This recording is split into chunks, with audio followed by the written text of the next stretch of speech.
I'm Nancy Ives. I'm principal cello of the Oregon Symphony, and I'm a founder of Classical Up Close. Hi, I'm Samuel Park. I'm a violinist with the Oregon Symphony, and I'm happy to be here with Nancy today to talk about Classical Up Close.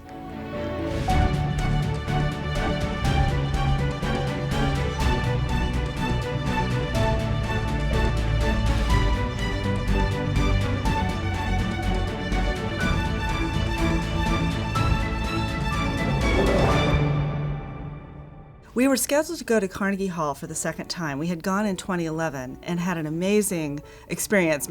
But in 2013, we were invited back, and we were unable to go because of a shortage of funds. So we ended up with this empty week in our schedule. So we were thinking, what can we do? And through a bunch of conversations, it evolved that we had a couple goals we wanted to achieve, that we wanted to make use of that week.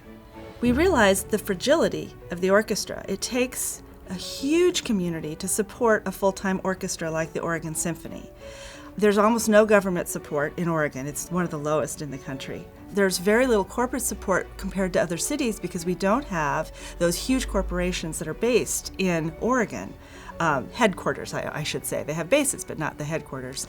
So really we depend on individuals and to some extent foundations to keep us going so that we can continue to play all this huge range of concerts that we play.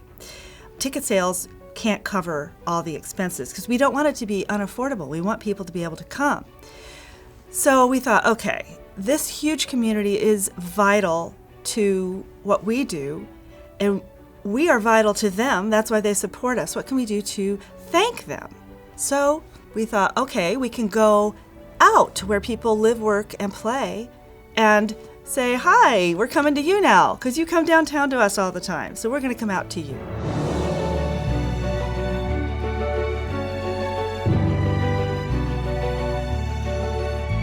Everything the first few years was completely volunteer and donated.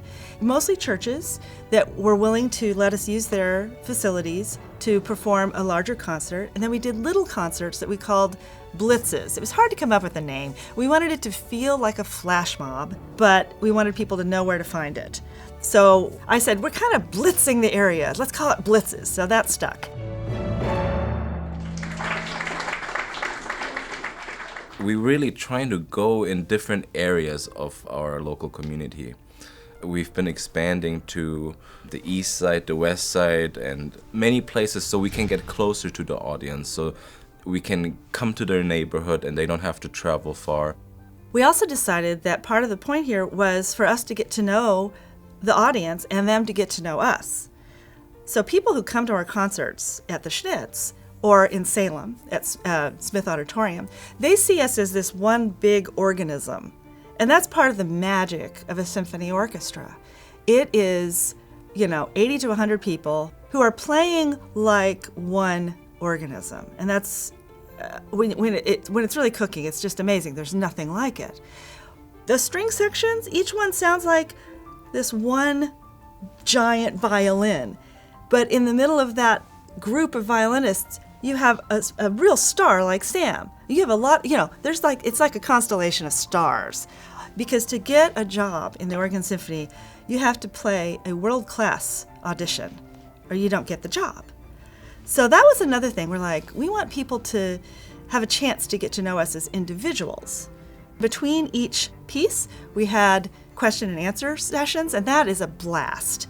We don't know what's going on in their heads. I just see these big thought bubbles over people's heads, and I swear I can tell they have a question. And I love getting to answer them. So that's one of the most fun things for us.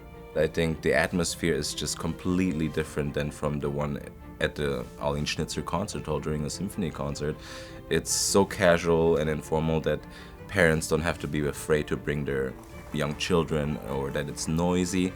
So it's a very, very casual atmosphere, and just to be able to engage with them and really hear some really great questions from audience members, it's just a great experience, and it's just really fun to engage with the audience that way.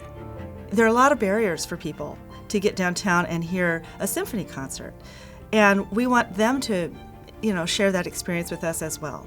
Every single event we ever do is free. That is the primary thing. It's got to be free.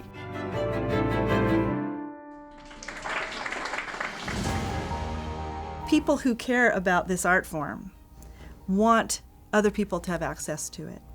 And I think a lot of the people who support Classical Up Close do so because they are excited about our ability to bring high-level live classical music performances to people who otherwise might not get to experience it. I mean, when you care about something, when you think something is really cool, you want other people to have it.